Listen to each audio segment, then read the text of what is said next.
ఆ, అందరికీ నమస్కారం. థ్యాంక్ యూ మీడియా వాళ్ళందరికీ ఇక్కడికి వచ్చినందుకు.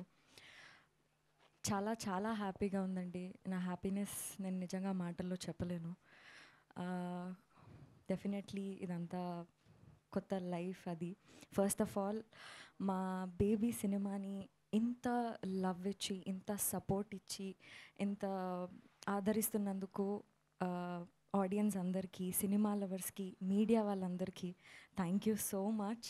ఇదంతా మీ వల్లే సాధ్యమైంది. ఆ, ఇప్పటి వరకు కూడా, ఈ రోజు వరకు కూడా మా సినిమాకి ఇంత రెస్పాన్స్ వస్తుంది, మా సాంగ్స్తో జనాలందరూ ట్రావెల్ అవుతున్నారు, అదంతా చూసి మాకు చాలా చాలా హ్యాపీగా ఉంది.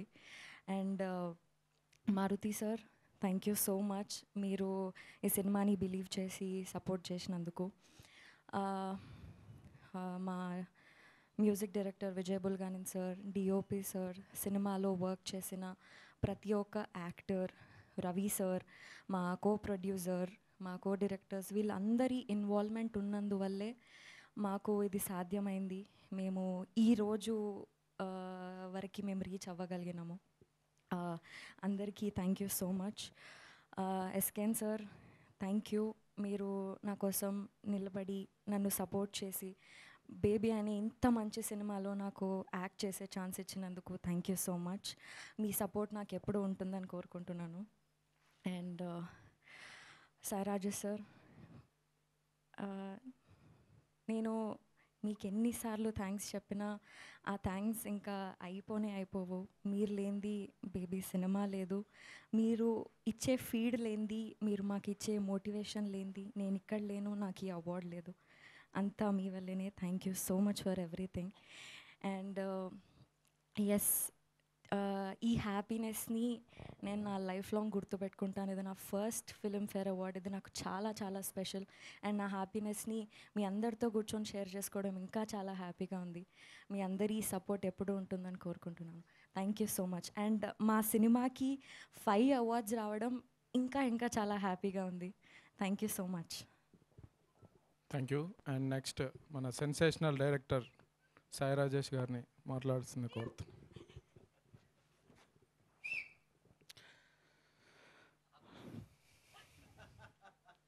తొడగొట్టడం, మైక్ ఇసిరేయటం నీ పని. చేసిన క్రిటిక్స్ పెద్దలందరికీ, జర్నలిస్టులందరికీ థ్యాంక్ యూ సో మచ్. ఎందుకంటే బెస్ట్ క్రిటిక్స్ ఫిల్మే వచ్చింది మాకు. మీ అందరూ సినిమాని మీ భుజాల మీదకి ఎత్తుకొని తీసుకెళ్లారు. మొదటి వారం మీరు తీసుకెళ్తే రెండో వారం జనాలు పట్టుకెళ్ళిపోయారు. ముందుగా మీ అందరికీ పాదాభివందనం.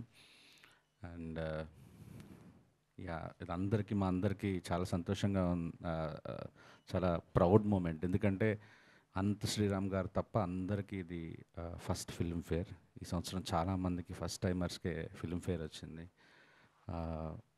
అందరికీ లభించిన అందరి విజేతలకి, నామినేషన్స్లో ఉన్న అందరికీ అభినందనలు.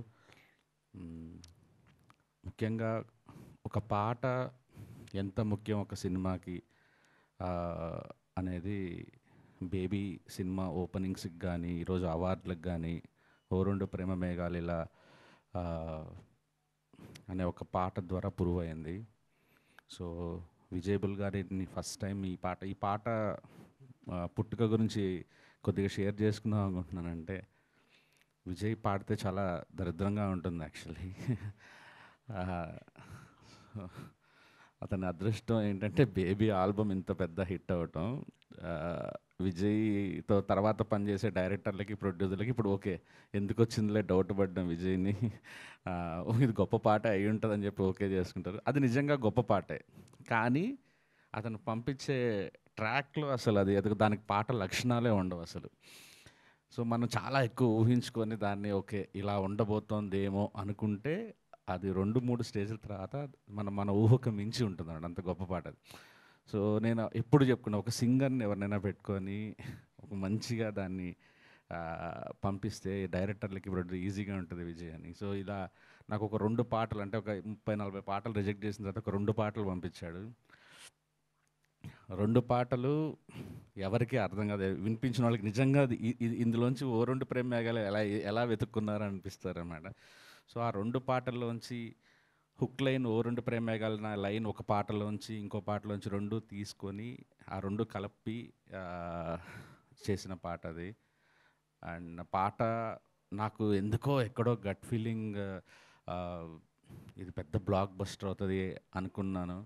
సో అనంత్ శ్రీరామ్ గారికి వెళ్ళి బాలు మహేంద్ర గారి యొక్క సినిమా